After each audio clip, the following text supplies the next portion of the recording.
Thanks, Shaun. Good to see you all.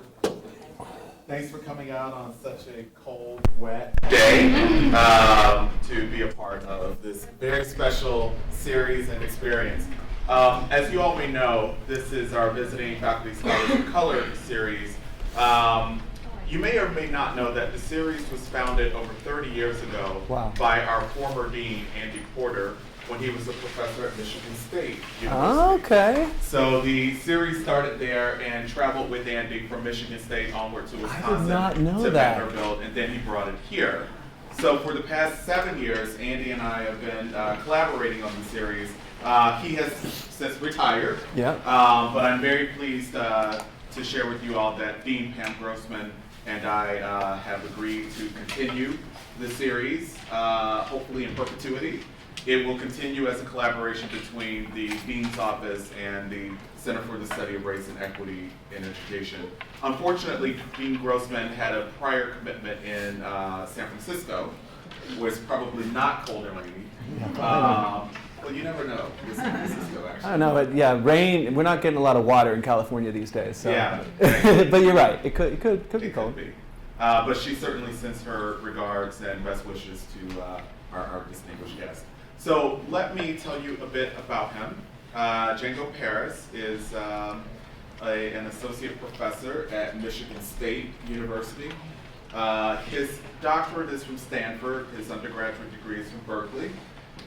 Before joining the faculty at Michigan State, he was a professor at Arizona State University. He's also taught public school in Berkeley, as well as in Tucson, and I found out last night that he's also done a bit of teaching in the Dominican Republic. Django for many years was associate director of the Bretlow School of English at Middlebury College, where he continues to teach and be a part of that program there. Django's a really spectacular scholar. He's incredibly productive, but more impressively, he's quite prolific. He and I got a chance to really know each other during our tenure together on the Social Justice Action Committee for AERA, and I was never underwhelmed, but often was overwhelmed, in fact, by his program. At least I'm not underwhelmed. No, you're not underwhelmed. He has two books. When you're sitting next to Shaun, that's what you want. You want to not be underwhelming. Overwhelming would be something that I couldn't. I mean, seriously. I mean, it's this guy. No, I was really overwhelmed by this guy. He's really one of the smartest scholars that I know. He has two books. One is Language Across Difference, Ethnicity, Communication, and Youth Literacies in Changing Urban Schools, which was published by Cambridge University Press. And another, Humanizing Research, Decolonizing Qualitative Inquiry with Youth and Communities. He is published in peer-reviewed academic journals like Harvard Ed Review, the International Journal of Qualitative Studies in Education, Educational Researcher, and many others. Lastly, I'll just tell you that his work focuses on language, literacies, and literacy among youth of color and multi-ethnic and multilingual schools and communities, African American language and culture in multi-ethnic and multilingual schools and communities, English and literacy, preparation for multi-ethnic and multilingual settings, culturally sustaining pedagogies, which he will talk about today in his presentation here, as well as humanizing research. I could go on and on and on about just how accomplished and smart Django is, but I will let him demonstrate that for you himself. So without further ado, please join Professor Paris.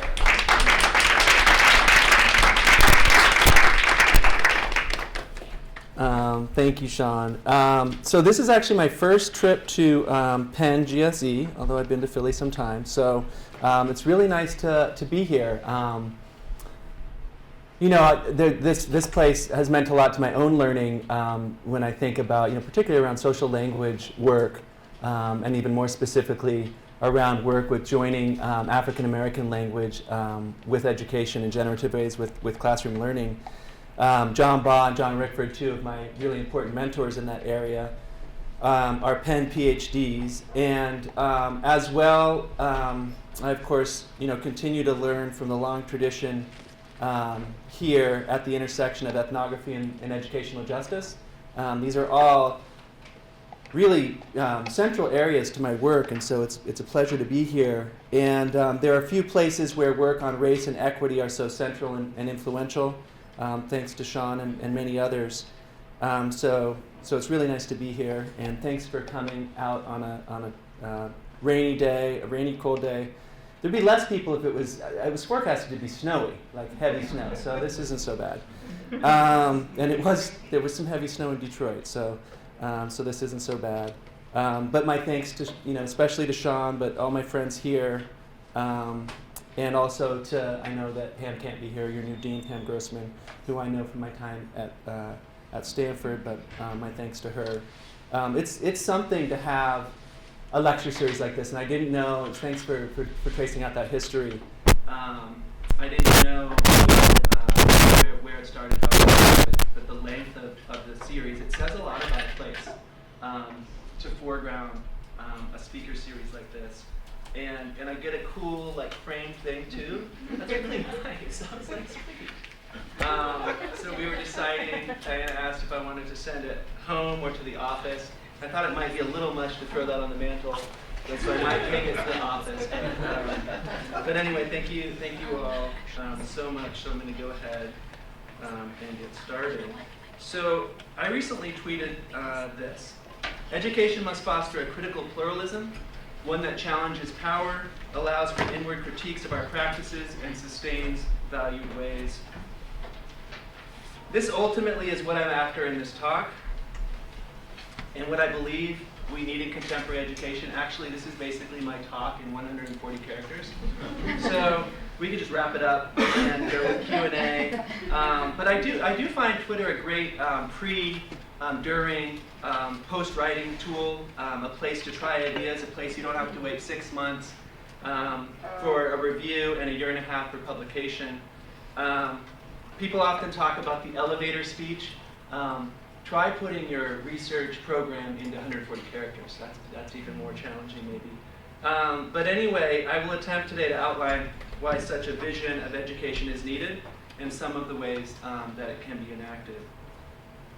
So let me begin briefly toward the beginning, as I believe firmly in the anchors and stories of our work. My scholarly career is in many ways rooted in my experiences as a black, white, biracial student growing up in California's public schools and across the multiple communities of my childhood. Indeed, as I consider the reasons I study language, literacy, pedagogy, and educational justice within and across communities, I can trace many points of origin in my own early awakenings. I remember vividly, for instance, when I traveled for the first time to my father's native Jamaica in 1981. Here's a picture taken during that trip, and I love showing this picture for many reasons. One, it gets my late grandparents in the room, and two, my mom's dress is amazing. Look at my grandmother's dress. It's like nothing. She always just had it. Gumpy's looking good too. And three, the Adidas outfit that could hold today. So it's fresh. And but I remember being met. So this is a picture taken during that trip, and I remember being met at the airport by my very proper black Jamaican grandparents. And in the long taxi ride back to Kingston, I listened as my grandfather spoke quickly to the black taxi driver in a language I did not understand. I turned to my grandmother, who was sitting with me in the back seat, and I asked, what language are they speaking? And my grandmother said English in her Queen's best. I remember not understanding how I could not understand someone who was speaking English, but my grandmother said it, and so I knew it to be true. My grandfather, I would later reflect, was speaking Jamaican Creole with the taxi driver that day, and my grandmother was speaking so-called standard Jamaican English with me, and both of these ways with words are indeed systematic Englishes. The interaction was raced and classed and gendered in so many ways. My grandfather was speaking Creole with the taxi driver, not my grandmother. The taxi driver was darker and poorer. But it was an early moment of lived evidence at the intersection of language, ethnicity, plurality, and inequality, even if a more critical awakening would happen much later as an undergrad, as a classroom English teacher, and during my graduate work. There were many other moments when the silence of the public school curriculum or the din of living across difference showed me that multiple languages, literacies, and literatures and cultural practices existed in the world, and that school and society too often did not attend to or value the practices of communities of color. I share this as one starting point for why and how I study the intersections of race, language, literacy, and educational justice. As my colleague Jason Irizarry at UMass says, research is always part research as well. So just real quick, as a way of getting going here, and we'll just spend maybe 3 minutes on this. If you could actually turn to a person sitting next to you and just share real quickly, maybe a minute each, 2 minutes max each. How is your research, teaching, and community work part research as well? What are the experiences and stories that bring you to seek understanding at the intersection of the things you care about? So just spend time, just real quickly, we could do this for a long time, turning to a person and saying something about that, so we can get that in the room. That would be great. Yeah, I know. So Sure, you go. 140 years. I think you're a lot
of artificial stop into this generative moment, but I did want to, and hopefully you can continue that conversation or those connections as we go, and at other times, but I did want to just kind of get that in the room before I talk a little bit about my work.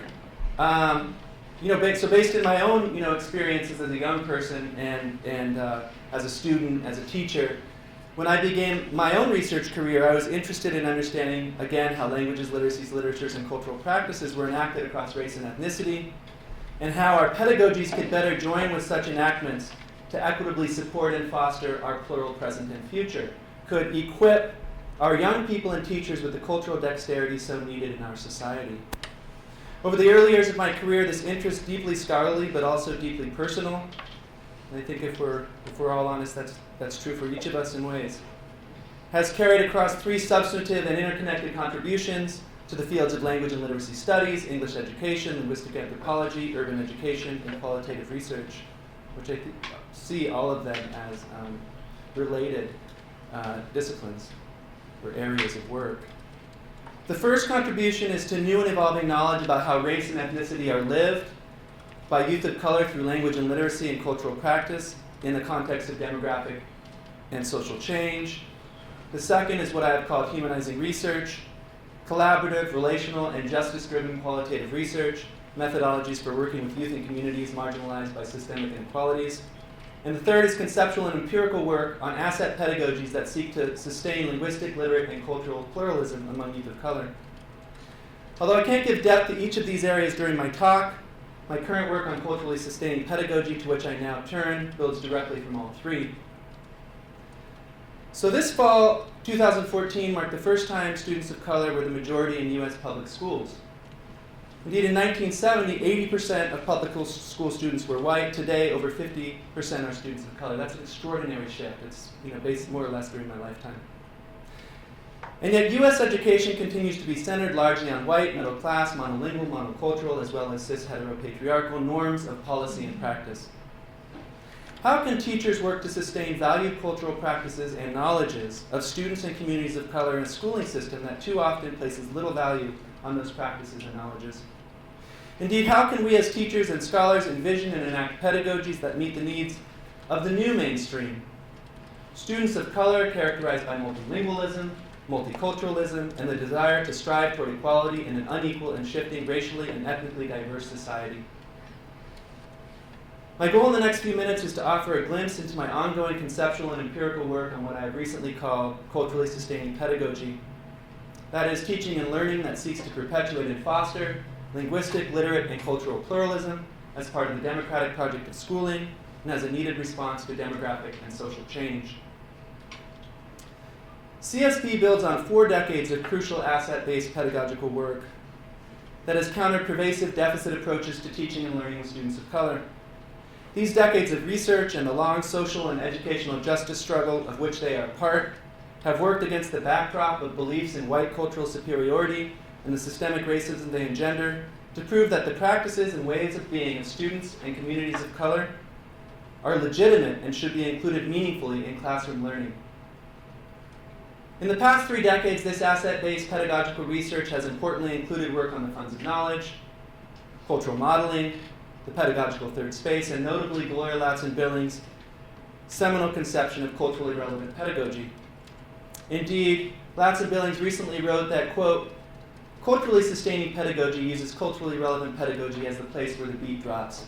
I love that. Only Gloria can say something like that. When she says something like that, it definitely makes me happy.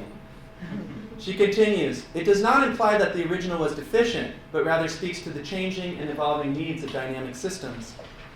It is these changing and evolving needs, coupled with the persistence and increase of deficit-framed policies and practices. We can think of K-12 ethnic studies bans, English-only laws, which I like to call English-lonely laws, state and national standards based on monocultural and monolingual outcomes, massive school push-out, continued police violence and surveillance in and beyond schools, disproportionate discipline, and a persistent school-to-prison pipeline of which it is a part. It is these policies and practices that make a more explicit commitment to sustaining the valued ways of students and communities of color so necessary in the current moment. I've been honored and humbled, and people say, I think use that construction often, but it's really true in this case, by the junior and senior scholars and preparing and practicing teachers that have taken up CSP and in many ways helped me understand its purchase and possibility. Some of the more established folks joining me in the work on CSP include Gloria Ladson-Billings, Carol Lee, Chris Gutierrez, Norma Gonzalez, Terry McCarty, and H. Sammy Aleem. I had recently collaborated with Aleem to forward 3 areas that CSP must contend with to center on the needs of the new American mainstream. The first is that cultural and linguistic flexibility are increasingly needed for access and power in a rapidly changing nation. The second is that asset pedagogies must consider both the heritage practices of communities and the intersecting and divergent contemporary community practices. So these are kind of places we're trying to understand and push on in terms of asset pedagogies and hoping that CSP can help us forward in some small way. And the last is that asset pedagogies must critically contend with the difficult and problematic elements expressed in some cultural practices and beliefs of our young people. Concurrent with this conceptual work, I've been engaged in semester-long humanizing ethnographic case studies with English language arts teachers of youth of color in Michigan to understand how they enact these 3 areas.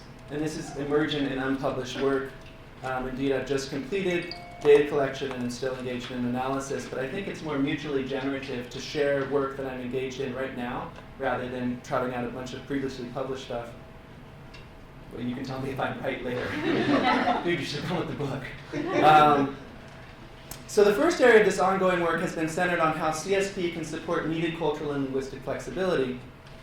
So given current U.S. demographic shifts toward a majority multilingual, multicultural society of color embedded in an ever more globalized world, fostering cultural and linguistic flexibility is no longer simply about valuing all of our communities, although that's of course still important. It's also about the skills, knowledges, and ways of being needed for access in the present and future. I have all sorts of slides to show this shift. From this Pew Research graph that shows the changing face of America in the last 50 years and the 50 years to come. So you have, in 1960, 85% of the country identifies as white, down to now it's about 62%. This is amazing, and you see this population of communities of color growing drastically. Another graph that shows this in schools, right, is this one. This chart, which shows that, so in 1997, close to 64% of the students enrolling in public schools identify as white. Here, in 2014, less than 50%. This is, again, amazing. That's 97 to 2014, right? But by far my favorite slide to show this shift takes it even earlier than school. So check this. 2002 was the first year there were more, quote, minority babies born in the US than white babies. The article also shows the slow change of deficit and less than framing. I'm still not sure how you can call the majority of babies minority babies. Personally, I prefer babies of color or box. But the point is that the country is changing really quickly. We could spend a lot of time looking at this piece. So as our society continues to shift, so too does what Lisa Delpit called the culture of power way back in 1988. We continue to use that piece and concept as if the culture of power is not shifting or will not shift, or that teaching and education can't be a part of that shift. I'm not arguing that because demographic change happened, everything is changing, and power will automatically change, and we can talk a little bit more about that later. But what I believe we need is to work on is pedagogies that will join all those babies of color who will be flooding our schools in the next 5 years, and also their white, quote, minority peers, just doing that to show how ridiculous such terming is, and problematic, and will prepare them to shape and access the plural, multicultural, multiracial, multilingual culture of power of today and tomorrow. So I'm going to shift to talking a little bit about the cases now. So to prepare her students for the culture of power of today and tomorrow, one veteran English teacher I'm learning with, who I call Rashida, I often use names of siblings or good friends as pseudonyms. So anyway, Rashida's sister's name helps me remember. And this particular teacher is fine with me using Rashida. And so the teacher I'm calling Rashida is attempting to sustain and foster linguistic and cultural flexibility. Now the question is whether my sister thinks it's okay for me to be using her name, but she doesn't get, she's younger, so I've decided that my older sister, Yana, she could do whatever she wanted. I couldn't pull that with her. But Rashida is attempting to sustain and foster linguistic and cultural flexibility as a necessary part of the Black American tradition of college going among her African American 11th grade AP English students in urban Michigan. Let me share a clip as an example. So during Rashida's month-and-a-half foray into the politics and processes of language in the US with a specific focus on African American language and so-called standard English, Rashida shows the class a video about Aboriginal schooling in Australia. So the beginning of the clip I'll play is Rashida questioning students after that video. The end of the clip shows the following day when Rashida sets out poster paper with titles like identity and language.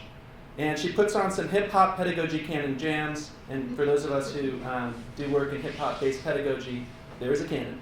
From artists like Common and Tupac, members of the canon.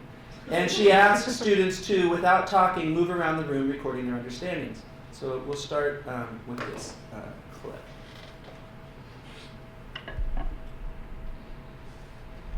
I mean, how would you feel? You don't have to answer it. But how would you feel, just think about it, if someone said to you that you had to speak a certain way, or you had to, your traditions in terms of how you were brought up, you couldn't do it anymore. When you come in my classroom, you better act, speak, and talk the way I tell you to. How would you feel? I would feel like I was robbed of my freedoms. I feel like I was in jail. I'll be miserable. You'd be miserable, right? Right? Because don't you want to feel honored? For better or worse, I'm close to me, you calm. So I pray every day more than anything. Prayers will stay as we begin to lay this foundation for family. Love ain't simple. Why can't it be anything worth having you work at annually? Granted, we known each other for some time. It don't take the whole day to recognize sunshine.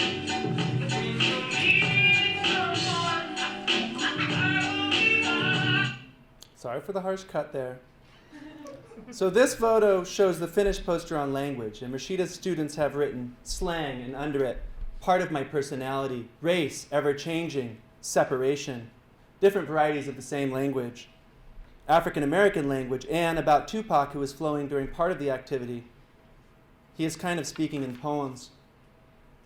Rashida's pedagogical choices reflect her own experiences as a black student growing up in this city who was not critically prepared for the writing, reading, and whiteness of college.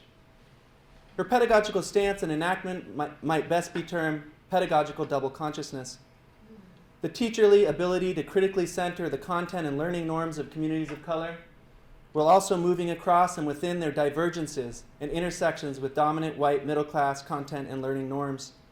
And of course, working from Du Bois's notions of double consciousness and second sight, and also joining a recent essay by Mitchell and colleagues. And just as an aside, I'm beginning some early analyses which are not yet ready to be shared of Rashida's uses of African American language across her AP English teaching, including her uses of African American language grammar, black rhetorical traditions, and norms in working with students to access both dominant literary and linguistic content and content that's often left out of the curriculum altogether. Here's Rashida from an interview talking about this linguistic and cultural flexibility and pedagogical flexibility. So Rashida says, I say to students, well, I'm a teacher that uses AAL, so how about that? But then I'm deliberate with my teaching of standard English. I think they know that I know it, and I think they know that I believe it's important that they know it, even though I'm linguistically flexible. And I do think that gives me more power because I do teach it and I go back and forth.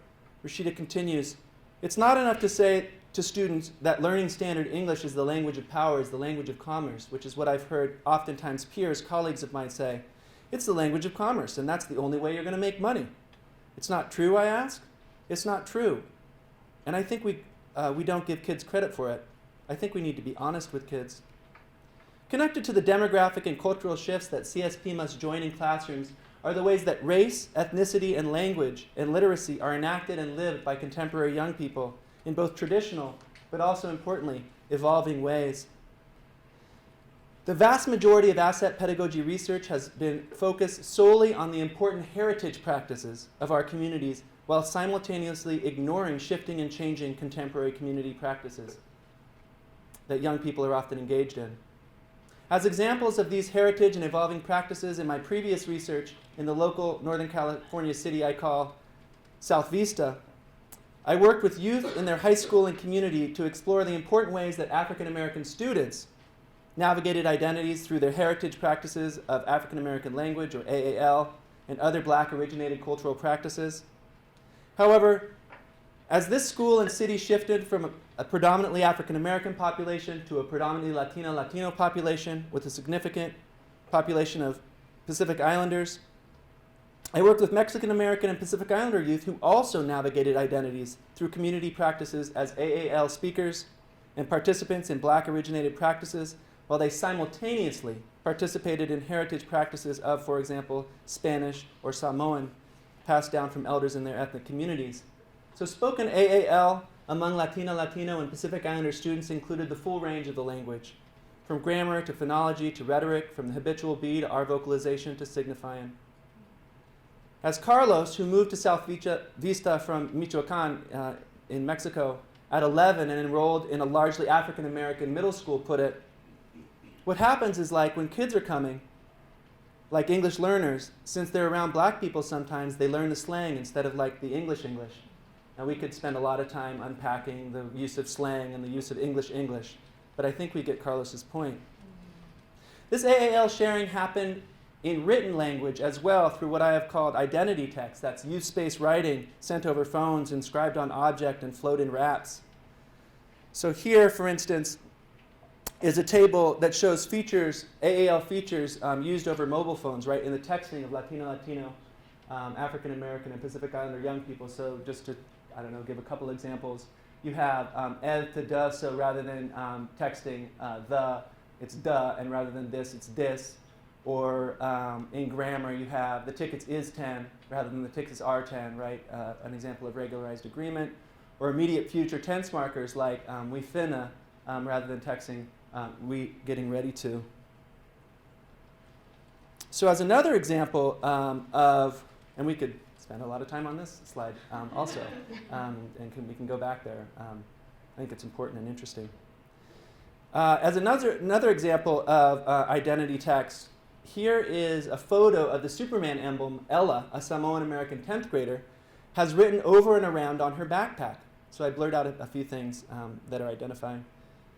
So I use many methodological lenses to analyze the literate and linguistic dexterity and plurality of Ella's text and others like it, including descriptive sociolinguistics, critical discourse analysis, and the hallmark methods of cultural and linguistic anthropology, long-term participant observation, with a focus on the participant part, not just the observation part, and also ethno-linguistic interviews. I actually have a 45-minute methods talk on just this slide, but I would never put you through that at this time of the day. Although I don't have time to share all of that analysis, that racial, ethnic, and gendered identity work that Ella's doing, I would like to point out, just real quickly, an interesting feature of AAL phonology that has been represented by Ella in print. So she has chosen to write fo rather than the dominant American English for, and this is all going to be down here, so here's fo. This is known as R vocalization, when the liquid R sound follows a vowel and is vocalized. And let me also remark quickly on Ella's use of the word hamos, which is Samoan for Samoan. There's some I dialect in there too with the Z. And this is a striking act of linguistic identity given the relative lack of spoken and written Samoan at the school. Ella was a fluent Samoan speaker and was also literate in Samoan, something I learned both from her and also from joining her and her family at the Samoan church. And so hamos is down here also, right? And of course, in even a cursory analysis of this identity text, I must note the boldest of ethnic identity claims Ella has written for all to see. True hamos girl for life, true Samoan girl for life. When I asked Ella why she wrote this phrase on her backpack, she simply but deeply said, I love where I grew up at. This is actually a wonderful text to use with researchers, emerging researchers, veteran researchers, but also with preparing teachers. There's a lot you can do, and that I do with this text and others like it. So this sharing by Latino, and Pacific Islander students in the grammar and semantics of African American language across race and ethnicity, while they simultaneously languaged across heritage practices, is not just about sharing in Black-originated words and grammatical constructions. As the late, great June Jordan wrote, the syntax of a sentence equals the structure of your consciousness. And this is from a wonderful 1985 essay by June Jordan. By sharing language and literacy, these youth are sharing ways of seeing and naming and being in the world across race and ethnicity in ways that pedagogies have largely ignored. As well, such texts have major implications for literacy pedagogy, as they show youth claiming linguistic and literate solidarity within and across ethnic lines, as they consciously resist dominant American English orthography and conventions and create spaces for multimodal and digital space writing, too often absent from classrooms. As an example of the ways that teachers can look to sustain heritage ways, while also attending to the contemporary ways youth enact culture, let me give you a glimpse of my current learning with Simon, an Anishinaabe Ojibwa language arts and culture teacher working at a tribal-affiliated K-8 school in Michigan's Upper Peninsula. So if you don't know Michigan, here's the lower peninsula of Michigan. Detroit's down here, Lansing's here, Chicago would be over here. And I drive about 5 hours over the Mackinac Bridge to the Upper Peninsula, and this pink area is where Simon's traditional land is. So it's a long drive, but it's been an extraordinary opportunity to learn. So on a typical day, Simon will teach Anishinaabemowin language through conversation and a written curriculum he and some other elders created. Anishinaabe history from native and critically also from dominant white perspectives, and stone tools and drumming. So this is just a typical day. He's also the drum keeper of his community. He talks often about his modest goals for language and culture, where he traverses tensions of writing down his language, a language that has always been passed down orally. So ironically, his students can get a high school credit, foreign language credit for his classes. if there's any language that's less foreign to Michigan than Anishinaabemowin, somebody please tell me what it would be. So, you know, and he also confronts realities of only a handful of fluent speakers in the community and of a broader loss of connection to Anishinaabe ways of being. Here's an amended field note I took in Simon's class as he worked to connect the traditional Anishinaabe understanding of the medicine wheel and the clan system with the contemporary goals of his 7th grade students.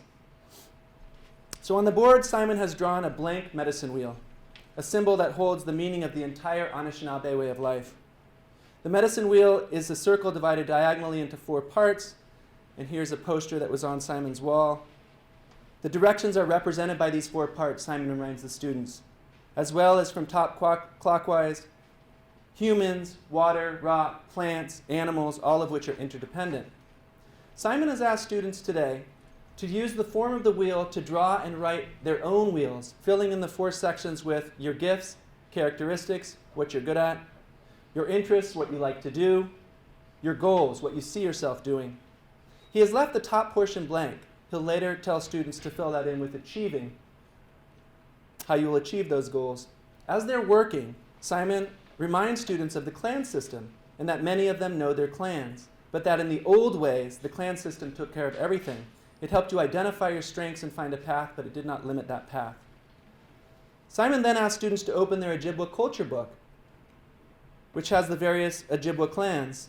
Students read the traits of each clan, and Simon tells them that the clans support the gifts and strengths and how important that is. This is why we do our wheel, Simon tells them, to have that sense and that support. So later in an interview, Simon tells me why he connects the heritage and the contemporary through the medicine wheel. Simon says that students ask, where do I fit in? Your clan would help you identify that from a very young age. So now, in doing this activity and connecting it to the clan system, is recognizing that we do live in a clan system, although it's modernized. We have people who are teachers, we have people who are police officers, we have people who are doctors, we have people who are the so-called food growers and the laborers. We have these things. We have leaders. Those are all in the clan system. So how do we identify our own recognition of what our purpose is unless we start to understand our characteristics, our qualities, and what we think our goals are? Simon enacts what McCarty and Lee have recently called culturally sustaining, culturally revitalizing pedagogies needed in indigenous communities to, quote, heal forced linguistic wounds and convey important cultural and linguistic knowledge to future generations. In fact, to kind of show this, Simon sums up what he is seeking to sustain, and that's often a question, initial question I have in this work with teachers is, what is this particular teacher seeking to sustain, right? Why, how, and things sort of unfold from there and from other places. Simon says, it's important that they hang on to a little piece of the culture, whatever small fragment might be, because then it shows it's still alive. It may not be in the same state or form or structure as it once was, with fluent speakers and kids being fluent speakers and just natural ways of being. But as long as they have a little piece, you know that flame is still there, to be opened up later. In the final conceptual move in culturally sustaining pedagogies, I have looked to migrate inward and be willing to contend with the challenging and problematic as well as the many positive and progressive aspects of our youth communities. Indeed, most of the 4 decades of research and practice under the Asset Pedagogies umbrella, including the Funds of Knowledge work, culturally responsive pedagogy, culturally relevant pedagogy, too often view youth cultures through purely positive or progressive lenses. You could just do a little quick review in your own head of that work, right, of work in culturally in responsiveness, relevance, funds of knowledge, and ask yourself if that's true. In some other work, I've looked at the ways that that's true in hip-hop based pedagogy, in which obviously much of hip-hop is explicitly about social justice and progressive elements of communities, but much of hip-hop also is not about that. And it hasn't degeneratively and critically been taken up for many good reasons, actually, which we could talk about at some point. But one of the things that that Aleem and I were asking is, what are we seeking to sustain in culturally sustaining pedagogy? Not everything. So sometimes it's less explicit than combating homophobia or misogyny and joining youth in critically engaging in some of the beliefs and practices of our cultural communities. And all cultural communities, right, have these internal inconsistencies. Sometimes it's also about joining, right, honoring a culturally situated practice or belief, and at the same time joining students in problematizing it. So I'm going to give some examples of that, or one example of that. So this sort of thing was the case on multiple occasions in my learning with Yvonne, which is the last example I'll show. An early career biracial Chinese African-American middle school language arts teacher at an African-centered charter school in urban Michigan, where the school motto was, "Know thyself." Here is Yvonne inviting her 8th grade boys into a debate about whether they do indeed have agency to make positive social change. Some of Yvonne's students have very real reasons to believe there is little hope for them, both from their local experiences, but also from broader discourses and events like the killings of Jordan Davis, Renisha McBride, Trayvon Martin, Mike Brown, Tamir Rice. And a lack of hope in a possible future is not something Yvonne wants to sustain. Rather, she is interested in sustaining the notion that is captured powerfully in the hashtag Black Lives Matter. This episode is from my amended field notes. Yvonne has written several questions on the board for the boys to write about in the midst of their 2-month classroom to community park rehabilitation unit. The first question on the board has been Yvonne's organizing theme across the semester. How does our education give us the tools to be agents of change? I look over the shoulder of one young man, Jamal, who has written no in response to do we have agency and nothing will change in response to what needs to be done. I ask him what he means. If the mayor turns his back, how are we going to make change by fixing the park? And people are just going to mess it back up. Nobody's going to make change unless they're getting paid. I tell him I hear him and agree that the city is in a long struggle. He continues by saying that to have agency, you need power, and the power has turned its back on this major city. A long 45-minute discussion ensues, which is amazing for 8th grade boys. I was a teacher of 8th grade boys. Indeed, at one point I was an 8th grade boy. So it was extraordinary that this conversation went for this distance. It was toward the end of the unit. The discussion explores agency, if it's possible, if change is possible. Yvonne makes the point that Jamal and others are community members, and that they're experts, and that they live in the blocks right around the park, and that people must respect their knowledge. One boy, Terrence, who consistently argues for the possibility of agency and change, tells Jamal, "We all know if the basketball court was fixed, you'd be the first one out there balling." All, including Jamal, have to laugh at that one. Toward the end of the debate, Jamal makes a powerful statement to the class. This is a failed city. Some boys seem resigned to this statement and others shake their heads no. One student, Mike, says, "It's that thinking that makes it so we can't change." Later, Jamal challenges his peers. Who can help make change without getting paid? Yvonne, who has not said much to this point, looks at Jamal with a smile. "Jamal, you came on Saturday. You volunteered to come and work on the edible hut, which was part of the park project. Why?" Jamal smiles. "I don't know." They share a warm moment looking at each other. To push against such well-founded frustration and doubt in the possibility of positive social change, here is Yvonne on the park rejuvenation project, and these are some boys clearing garden beds for planting in the spring. Yvonne says, "When you look at the neighborhood, you wonder, do we have agency over our communities, over our houses? The state is taking over the city. Do we have agency?" And I guess if students are able to really understand it, they would see that despite the takeover, the control over the black community, we have to do what we have to do. And that's creating our own gardens, having our own parks, fixing them, caring for it, because if we don't do it, no one else is going to do it. Yvonne's pedagogy can be seen as a complex teacherly enactment of Patricia Hill Collins' notion of the outsider within, the sort of alternative and transformative knowledges that are possible when the practices and knowledges and bodies of people of color, specifically in Collins' work, black women, work within dominant institutional spaces and ideologies in order to challenge and change those spaces. For Yvonne, such a positioning is an opportunity, through reading and writing and action, to forge and reforge an ethos of black community self-determination and possible justice that this city and community have embodied for decades, but which she and her young students question even as they attempt to enact. In 1986, Lee Shulman offered the massive idea of PCK, pedagogical content knowledge. As I think with these teachers about the contours of their culturally sustaining pedagogies, it seems we need more work on a different kind of PCK, pedagogical cultural knowledge, the specific and contextualized cultural knowledge needed to engage deeply with the new American mainstream and the understanding of how to render that knowledge into teaching.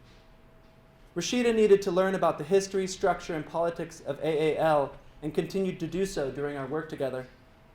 She was a teacher who demanded the design was collaborative in some ways anyway, but she said, this is great. I know you've been writing about black language, so let's work together and let's make this dialogic. Simon himself had to invest in learning and relearning the significance of the Anishinaabe clans and the medicine wheel due to his own schooling experiences. Yvonne pulled from her own socialization in black activism, but needed to understand it in a contemporary times and with contemporary youth in a city she did not know. Yvonne was born and raised in California. And this knowledge for each teacher had to be rendered pedagogically in a particular schooling context, which is quite important, into a language unit, a lesson on the medicine wheel, or a park rejuvenation project. And so I was going to spend a little time thinking about what it means to cultivate culturally sustaining pedagogy among future professors and preparing teachers. I'm not going to spend much time on that now, because I think I have till just a little bit longer. But I will say that it can and needs to be done. And one thing that I'll say that I don't think we're doing enough of is the third bullet point, and that is guiding our students and ourselves toward building relationships of dignity and care through teaching and community work with young people and families of color. And that means a lot. It has many implications for field placements for preparing teachers, for how and where we do our research with communities. And the final, I think, is also important, and that is that we need to model culturally sustaining pedagogy in our own practice, right?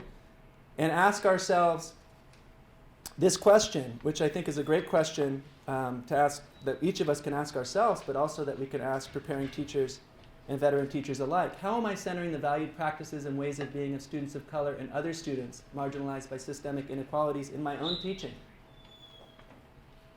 And so since I'm talking all this game about culturally sustaining pedagogy, I would like to close by offering a glimpse into how I attempt very imperfectly to enact CSP across my own teaching. So recently in my advanced qualitative methods class called, we actually at Michigan State, there's an advanced qualitative, there's a number for an advanced qualitative methods class. And last fall, there were 3 that were offered and all filled. It was crazy. There was one on this one that I was teaching, there was one on narrative inquiry, and there was one, I can't remember what the third one was on, but that was amazing. But I was just happy there was a line that existed that I could, I've been working on this book for a while. Can I teach a class, please? So the class was called, maybe not surprisingly, Humanizing Research, Decolonizing Qualitative Inquiry, after the title of our new book. And there were some students that I'd been working with for a couple years that were also pushing for such a class. And so on this day, we were reading Keisha Green's necessary chapter. Keisha is an assistant professor at UMass. And her chapter is entitled Double Dutch Methodology, Playing with the Practice of Participant Observer, in which she uses the African-American practice of double Dutch jump rope as a metaphor for field work. So as always in my courses, I invite graduate and undergraduate students to collaborate in our teaching and learning by leading segments of the class. So on this day, doc students Bernadette, Amber, Sakina, and Shanika were on.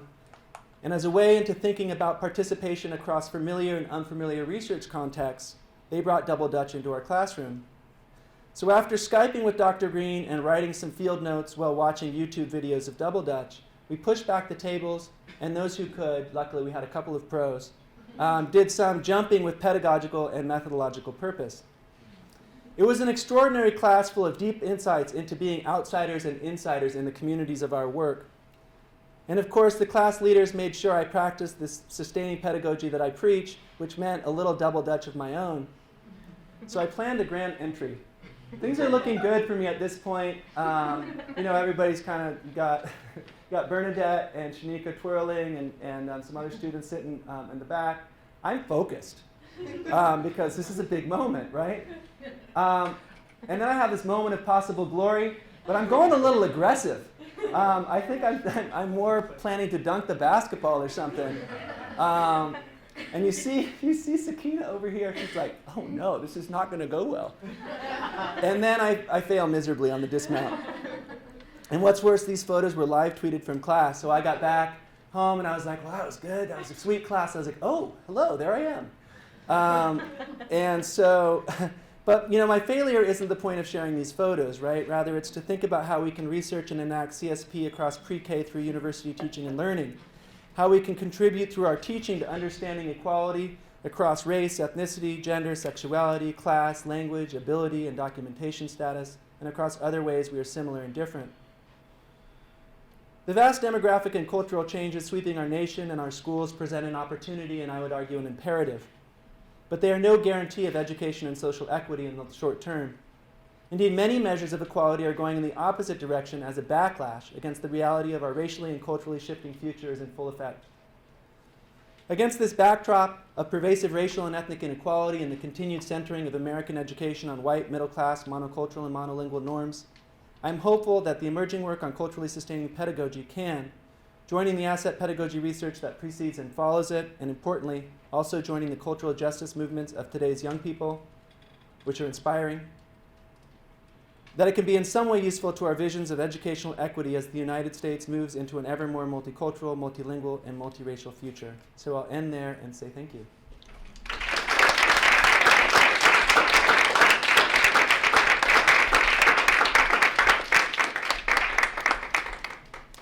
Fantastic. So we have about 40 minutes actually for engagement, Q&A. Oh man, here I have a couple more slides. No, I look forward to it. Some of this work is really emerging, and I need your help. So any thoughts or questions about any of the work? I tried to do a little bit on a central part of my work, which is social language work, looking at social language and literacy work, looking at how young people live race and ethnicity, right, and what that means to teaching. Less on humanizing research, although I gave a little kind of mention of it toward the end, but I'm happy to talk about any of that and a little bit more on some of the current cases, but also some of the conceptual moves that we're trying to make with culturally sustaining pedagogy. So anything that's of interest would be fun. Yes? Hi, thank you so much for your very interesting talk. I'm actually taking a course in curriculum and pedagogy this semester in international context, and these are very pressing issues. Yeah. And so I would like, if you could elaborate more about, you said that of course you can't preserve everything, so how do you choose, what to preserve in terms of cultural heritage and all that, and how do you deal with this, with the challenges of preserving a culture and also preparing students for the modern American world that they live in, where there is very little space for, or very little room for appreciating or tolerating diversity, like in the world of work. And you did mention some examples with the teacher that you put it in. Some students were like, well, if you don't speak English, then we won't get a job, or we need to teach the right skills to get a job in the modern world. But then, how do you? I know that's but it's a central question, right? I think one thing is realizing that. Well, the first is thinking of culture more as a verb than a noun, right? So not thinking of preserving culture, but thinking of culture as something that's dynamic and fluid. So that's one thing. I think the other thing is to remember that it isn't always on the onus of the onus of the teacher or the educator or the adult to understand what's valued and how things are practiced, but rather those kind of relationships and co-inquiry with students can help understand what are the value practices and how can I work to both sustain them. Right. One thing I think about often is honoring, exploring, problematizing, and extending as kind of a way of thinking how we might join the practices of young people. And so that's a couple of things to think about. One thing I also think we need to continue to push against is to think, and of course young people and families and all of us oftentimes rehearse some hegemonic discourses around which languages are valued and will be valued in the future, are valued now and how and when, which literacies, which cultural practices. And I think we need to continue to push against that false dichotomy and thinking that it's always going to be this way. And so we need to continue to think about how we forward certain dominant practices when it's in fact not always that way. And in many contexts, it's not that way at all. And so there are all sorts of examples of this, right? However you think about him and his current performance. So when you look at Aleem and Smitheren's book, Articulate While Black, right, in which they show that Barack Obama's, linguistic dexterity was an asset, and rhetorical dexterity was an asset across communities, actually, across racial communities, both white and black communities and other communities of color. And so I would say, a couple of things. One thing is that, and I've already said a couple of things, but one thing is that cultural and ideological change often precedes policy change, right? And so you don't get the abolition of slavery or women's right to vote or marriage equality because politicians get together and say, this is a good time to do this. You get it because the culture is shifting and changing. And if we see teaching, right, and education research as cultural work in some way, then we see that our work can help shape and join the change that's in process, right? So I don't know if that gives you any, and we could talk, so one question is, what might a teacher be seeking to sustain? And then you have to think about, well, what is out there, right? And how would that look? And then, the whole idea of preserving, in a sense, looks at culture more as sort of a static noun, right? As something that is happening now and we need to preserve it. And one of the things we're trying to do with this work is show that heritage continues to be really important. Heritage is also lived differently, takes on different salience depending on activities and context. But that there are also ways that things are really evolving and emerging around race, ethnicity, language, and literacy in ways that multicultural education or some asset-based pedagogical work hasn't taken up. And so it complicates, it makes it harder for us, but I think that the interesting education work has always made it harder for us because harder for us is how many of us in communities have always lived. Yes? Hi. Oh, I was going to go here and then Abby, I'll come right to you. Is that cool? Hi, Abby. Hi, yeah. Oh, you weren't going to go. No, let's go here and then. Yeah. Is that fine? It was like perfect lineup. It was like you I can understand. and like.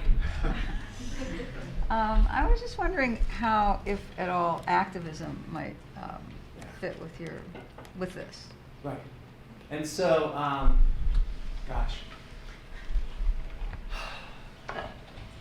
So I think one thing, and it seems like I'm, I'll go back to Twitter as if I'm like always tweeting, as if I'm smaller on Twitter. But anyway, I was thinking about yesterday on Twitter, Black Lives Matter as an example of a culturally sustaining movement that teachers, that education, that pedagogy needs to generatively join. And so, so there's a few ways to think about that, right? One is, I remember being part of a conversation a couple years ago. It was actually around being a member of the Social Justice Action Committee, in which there was all these AERA leaders at some planning meeting, and some people were talking about how, hey, this is a research organization and not an advocacy organization, right? And other people were saying, we use research for advocacy, whether you want to say it or not. And that was just around the time the AERA had changed their meeting, had been doing the amicus briefs around the Fisher case in Texas, and had made some advocacy stands based on research. So one thing is to think about, the connection between research and advocacy and activism. And I see that as those as one and the same things. If you think of it as cultural work, you could couch it that way, but you can also couch it as work that is about enjoining change. So I don't know if this, so there's that part of it. I also think one of the things that I'm trying to join others in doing is to shift the discourse about who we think the mainstream is, right? And in my work with young people in communities of color, young people are not only the new mainstream. These young people are not only the new mainstream because of demographic change, but I think another element of that, in which I tried to put up there, is that they see inequality, and if given the opportunity, and oftentimes they're forcing the opportunity. You think of the Dream Defenders or Ferguson Action or some of these other more public versions, but there are local versions too, are interested in and are doing activist work or doing community work anyway. And so I think it's a continuing disservice to not join them in that work. And obviously there's all sorts of constraints that pushes up against. But that's my thinking. Abby? That gave me a couple of seconds to crystallize what I'm asking. So I like I'm taken by this idea of culturally sustaining pedagogy as a sort of more encompassing and richer, though I don't know if Gloria would want to hear, than when compared to sort of relevance. But I wonder if, so culturally relevant pedagogy is a construct that most teacher candidates encounter. At this point, yes, it's And- ubiquitous. And they very quickly develop their understanding of what it means, and I've often seen what I would deem to be fairly shallow interpretations of what it looks like. Absolutely. And often, in some ways, some destructive elements of essentializing culture, of sort of defining for kids what their experience is and has been. Absolutely. And in your talk, you show 3 successful examples of what CSP might look like, but I'm wondering if in your work you've encountered some less successful examples, and what you think some of those risks are, and how you sort of have started to think about that. Right. So absolutely yes to the first part, right? And one of the reasons for a shift in term and stance and practice is not just about what previous work maybe hasn't done, but also the way it's been co-opted, appropriated, and taken up, right? And so in Gloria's piece in the Harvard Ed Review, Culturally Relevant Pedagogy 2.0, the remix, she talks about that, right? She talks about the fact that it's not what this is what I said. But also talks about some of the changing needs of dynamic systems. I think some of those earlier notions of asset pedagogies were more centered on just what the teacher is taking up, rather than what young people are doing and teachers joining that, in a more dialogic way. So there's a lot to that second part of the question, Abby, and so I have been talk about taken with Eve Tuck's idea. So Eve Tuck at SUNY New Paltz, indigenous scholar in methodologies and curriculum and other things. So she had that idea of damage-centered narratives, pain-centered research versus desire-based research, and she wrote, her and Wen Yang wrote a really it's a hardcore chapter that calls us all out in our book, Humanizing Research, that I really love. It's just, it doesn't let you go. But the idea that social science has been really good at stockpiling sort of pain narratives and damage-centered examples. And even when people are doing asset-based work, they can only do that asset-based work by saying this is how horrible things are, by using deficit frames as a rationale, basically, right?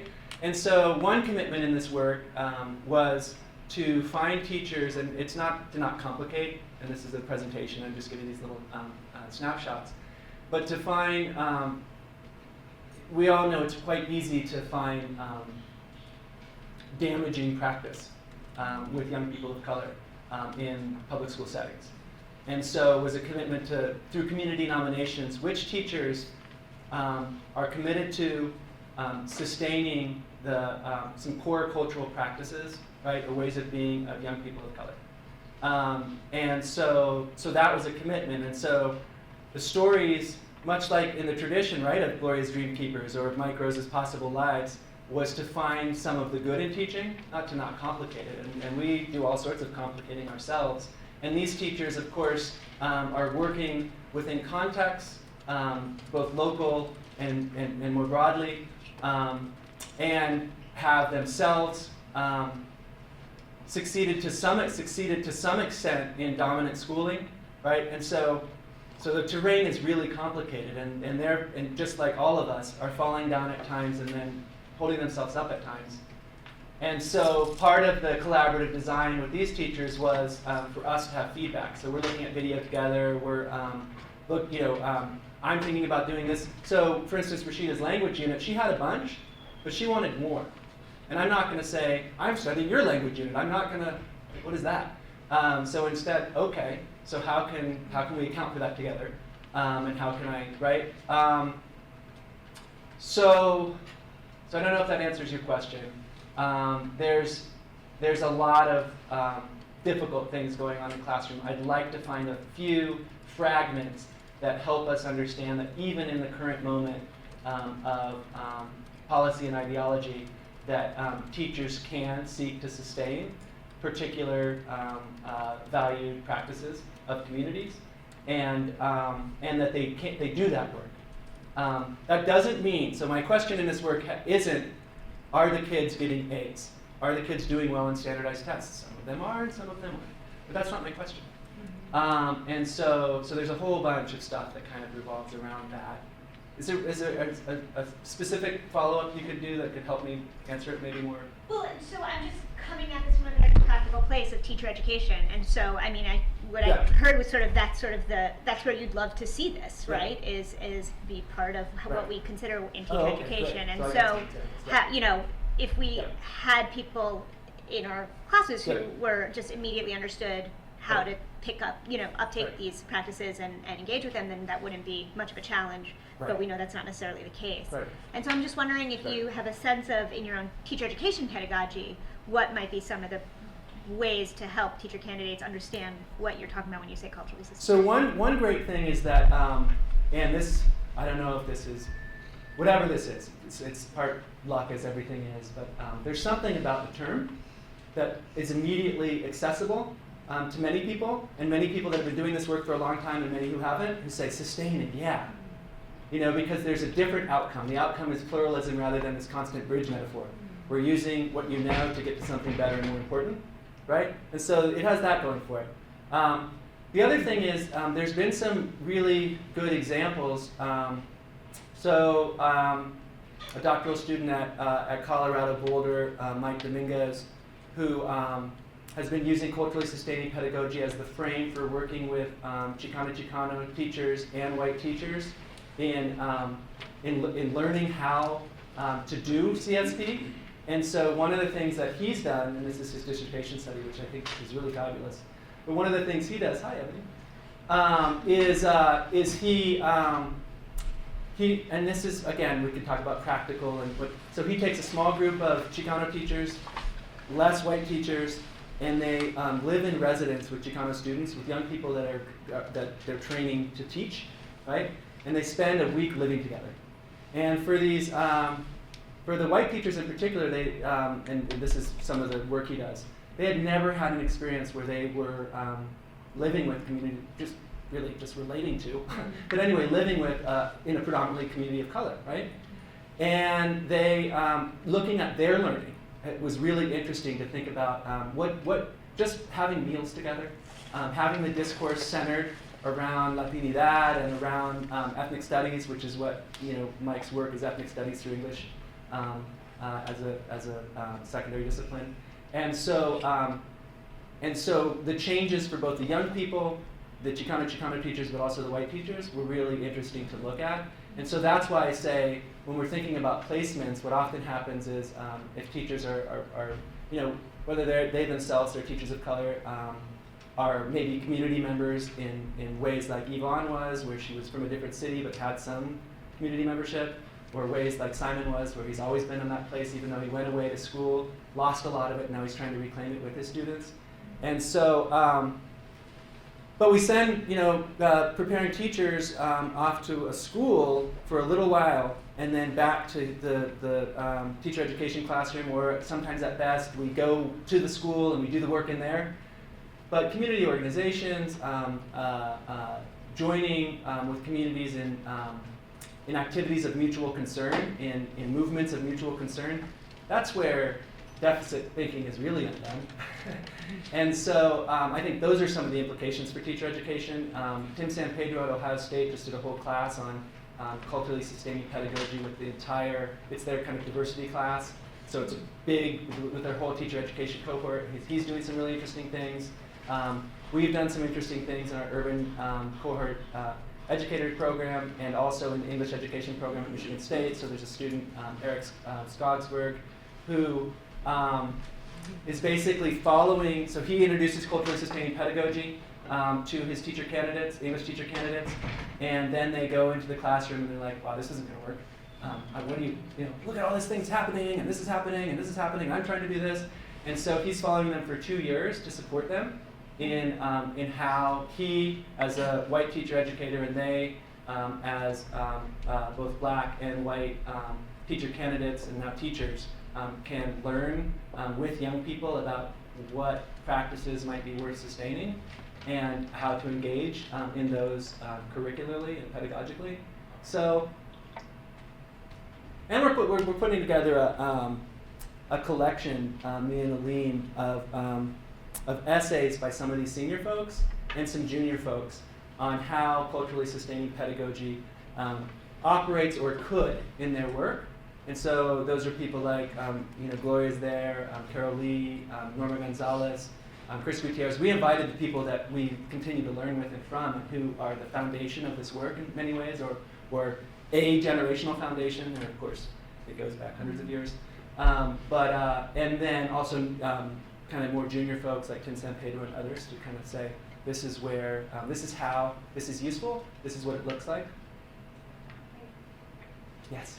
I think this is a follow-up on Abby's question. I wonder what the images of struggle for the people who are actually trying to do this look like. So it's not looking at examples of when someone's sure-footed, but rather when someone's actually doing what real teaching looks like, which is kind of a mess. Yeah. And so I guess capturing some of that for when they're not actually in the action, but when they can study them and look at them. Yeah. Okay. Yeah. So, teaching is always so complicated, and as you say, is a mess in ways, right? And so, a couple of things. So here's some of the. I'll put some of the messiness into these 3 cases just real quick. And so Simon works in a tribally affiliated charter school. His tribe is affiliated with the school. It's just off the reservation. The school has been around for a long time, and in Simon's, from Simon's perspective, is constantly up against,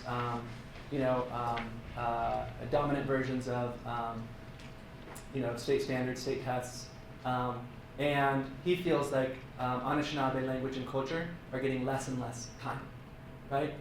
And so one of the real difficult struggles for him is continuing to maintain a space for it, right? Even though he has a room and he travels to other teachers' rooms and he does collaborate with the science teacher and the math teacher and the English teacher in ways, he feels like it's a shrinking piece for him. Also for Simon, his experience in college, where he was one of few Native students and where he was an athlete and where he was asked to cut his hair if he wanted to stay on the team, to his own public schooling experience, which stripped him in many ways. He didn't go to the tribally affiliated school. And so there's a relearning. Some people sometimes say, well, Simon is Anishinaabe, of course this will be easy for him, or this is, what about the whatever teacher? And I say, no, it's not. It's very much a process for him as well. It's also the case, so I won't give examples of all of them, but it's also the case that all of these teachers are trying to center some value practices, but at the same time, most of the language and literacy work is done in dominant American English and in other forms of English that we could talk about, oral and literate. And so there's a tension, right, between how much is something valued and what would it take to sustain something, which is why it's, when Simon says we're not set up to support or to create fluent speakers. It's not possible. It's a painful thing in some ways, but he says, but what can we do? And so there's that. Yvonne was an early career teacher, and in some ways needed help, as we all do as teachers, but she needed a lot of help to figure out. She was in her 2nd year, right? And those of us who are classroom teachers know what the 1st and 2nd year and the 3rd and 4th and 5th and 6th year are like. But anyway, that 2nd year can be difficult, and so can the 1st one. And so she needed a lot of support, but she had something that she wouldn't give up, and that was a belief in the in the humanity of her students, but also their agency. She wasn't going to give up the action component of her commitment, and so she wasn't going to give that up, even if other things suffered in some ways because of it, and if many of her students weren't doing well on the state test, for instance, and if the school was under pressure because of that, because ultimately a lot of the things that these teachers were seeking to sustain are not valued in those dominant assessments of knowledge, which I think we also need to be changing, right? So essentially, a teacher like Rashida had to be beholden. Talk about assessment double consciousness or whatever, but talk about pedagogical double consciousness. She had to be beholden to the assessments from the AP, from the state, and her own assessment of what it meant for these young people to be prepared for college. Because so I did educational biography interviews with all of these.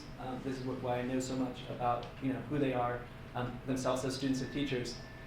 She felt when she got to college, she wasn't prepared for a lot of things, but she also wasn't prepared to go to a predominantly white institution and to be devalued in the way she was devalued. And so she was all about college going for these young people, but she was also all about college going in a different way. And that is difficult for lots of the reasons that have been brought up. So I don't know if that, but your question pushes me, because again, I'm sharing some snippets to say, this is how I'm starting to think about it empirically, and other people are doing it in other ways. But your question is helpful in the current moment when I'm thinking about how to account for context. And thinking of context more like the activity theorists, like Michael Cole, right? What's context is that which weaves together, not that which surrounds. But if you're thinking about context in that way, then what's the role of an African-centered school or a tribally affiliated charter school in allowing particular enactments of culturally sustaining pedagogy to happen? There are also teachers, and this kind of goes back to Abby's question, who were community nominated and who I was happy to work with, but clearly weren't doing anything that I could find a footing on that would be culturally sustaining pedagogy, so they didn't become cases, right? That doesn't mean that we didn't meet and I said, I'm happy to work with you in any way, but this is dialogic, and so there were a couple of teachers where I was like, okay, this isn't it. Sort of an impertinent question. Yeah. Did you have a choice then whether to engage with them and the ideas and work that you were most interested in? So basically they were nominated by various community members, and then there's the matchmaking process that often isn't talked about in any sort of qualitative research or ethnographic inquiry. And it's like, who are you? What are your interests? Will this work for each of us? Is it mutually beneficial in any way? So all of that was at play. And so they had a choice. I had a choice. I think one of the interesting things is that initial choice. So in this book, Humanizing Research, Ariana Manuel Figueroa writes this really amazing chapter about thinking about exiting. So we talk a lot about entering the field. There's the whole motif, right? Entering the field. This is what it looked like, right? But we don't talk much about what it means to leave. And what she does beautifully in that chapter, and it relates to your question, is she talks about working with mixed status families in a large northeastern city. So some of the kids are undocumented and some of the kids are documented. These are Mexicano, Mexican-American families. And at one point, after 2 years of field work, the parents asking her to adopt their children in case if they're deported, right? Will you sign these formal, and there's this document called La Carta, the letter. And so what she says is this called really multiple bluffs of the ethnographer. One is, I've given you this IRB form that says you now sign everything over to me, and now we've forgotten about that because now we really care about each other, right? And then I'm going to leave, right? She didn't end up adopting these two, or legally becoming the legal guardian for these kids for multiple reasons. But it raises this series of questions. So I'm very interested in that beginning part, but I'm also interested in who will we be to each other? Me, and I'm kind of riffing in some ways off Mark Lamont Hill's work on representing. But anyway, who will we be together going forward for their practice? Rashida's joined a doctoral program. Yvonne is still teaching predominantly Black youth, but now in a new city. Simon is still doing what he's doing, and I just visited him recently. Yeah, I think we have time for maybe 2 more. Yes. So culturally relevant pedagogy is very much rooted in this pursuit for social equality and social justice, right? One of the things that I've been observing more recently is these charter schools emerging where it's kind of more used to develop, I guess for lack of a better phrase, global cosmopolitan habits, this kind of, you know, For lack of a better phrase. For lack of a better phrase. I haven't been thinking about this much. But global. well, I'm hoping it sticks. Everybody can. For lack of a better phrase, I'm. But it's so it's but it's this idea of I guess developing kids who can take some of these repurposing multicultural education so that they can kind of be more upwardly mobile with it. And these are somewhat different purposes I see. And I was wondering whether you could speak to whether these different purposes can be reconciled. Well, I guess I have to hang out at more of the charter schools you're talking about, because there are other charter schools that aren't. If I'm understanding you, I'm actually I teach. What is today? Monday. I teach on Wednesday, and then on Thursday I'm going to New Orleans, and we're going to be working with some teachers and also with the students at the center around a conference, and but just thinking about places in charter schools, and I've taught in a charter school before, so there's a range of things we can talk about. Trying to understand your question. So, are there ways that that this work or more or work that's more firmly in line with really what Gloria Latson-Billings was putting forward with those 3 tenets of culturally relevant pedagogy? Are there ways that can be joined generatively with the market economy? Is that what you're asking? I mean, I guess I mean, more capitalism is there, yeah. Right. I guess more of my observation is that there are some charter schools. There's one in Philadelphia Okay. where they're really kind of, it seems like they're repurposing multicultural education, but it's not really, the mission of the school isn't really for the sake of, recognizing marginal groups or things like that. It's really kind of to help students become more global, right, and more competitive. Okay. Well, so that's interesting, right? I mean, that kind of goes with some of the more recent arguments around the need for affirmative action, something that I benefited from. But anyway, right, where not to address past wrongs, but because it's good for everyone. And so,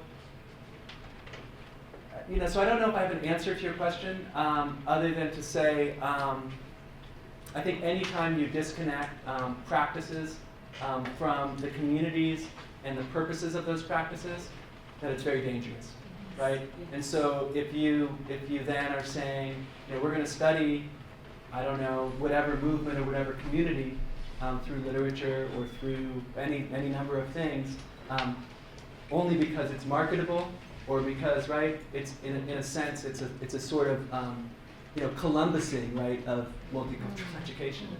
And so your colleague, Nelson Flores, recently posted that article some of you have seen about the Columbusing of bilingual education. And so one of the reasons I love this room is because nobody asked me in the first 1 or 2 questions, what does culturally sustaining pedagogy mean to white students? And that's often the first or second question. And there's important reasons behind that question, and there are important ways to generatively join and answer that question. But I thank you so much. So I didn't really answer your question, but I think it's a good one to think about. Maybe I did, though. I think I did.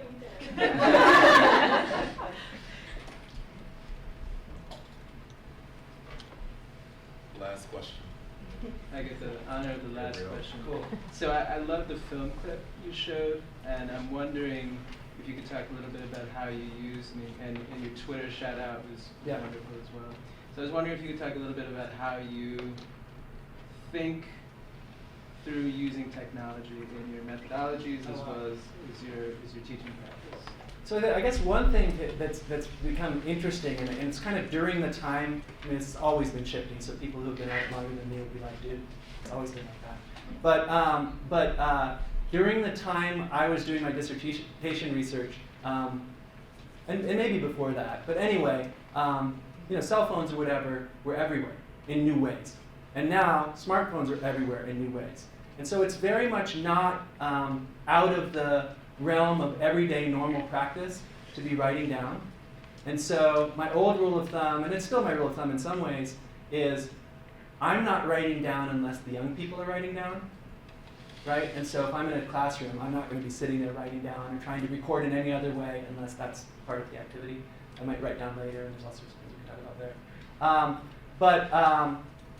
But my ability to take photographs, or short video clips, or that was a camera on a tripod and all that stuff. But other times, so that's deeply, and because it's normalized now, that's deeply informed the sort of information, right? It's not data until we analyze it, but the sort of information that is shared and can be gathered. And so that's exciting. It's also, I think, exciting to be able to show other teachers and other researchers. But we also always have to remember that because something is exciting and embodied, it also can be dangerous, right? And so I'm always very worried when people uncritically share photographs of young people, yes, or video of young people as if it's just, of course, well, you notice the young people aren't on that video clip.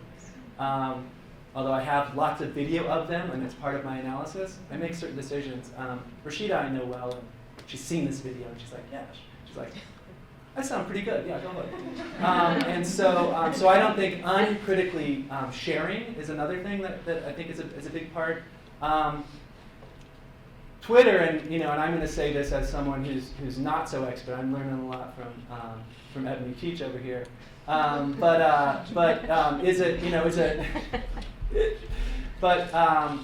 Has been a really generative space for me around research. It's interesting to be able to try to condense ideas and also to share things. Obviously, you can share links and stuff like that, but also to just share ideas and to see. Sometimes they might get some sort of traction, or sometimes not. But all those hundreds of people saw it, right? And I think that's important.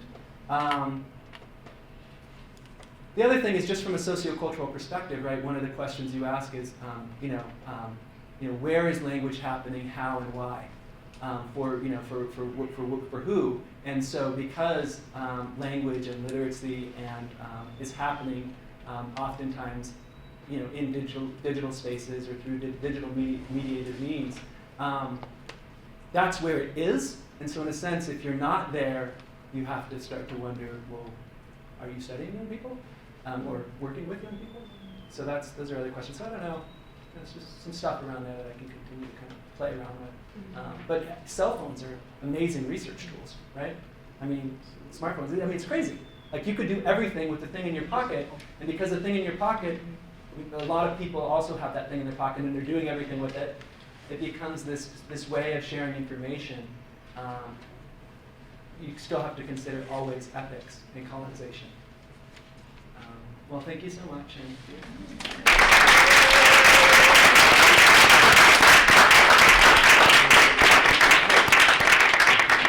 Nicely done. So, Django, as is the tradition, I love this tradition. We would like to present to you a framed copy of the poster that we use This to is so cool, advertise really. your talk. This is awesome. And do feel free to put it on your mantle. Somebody or can take a picture. wherever. Somebody can take a picture of me and Shaun. Anybody? We can tweet it. At Penn GSE. Do you have it? Look at that. This is really nice. I like it. Thank you.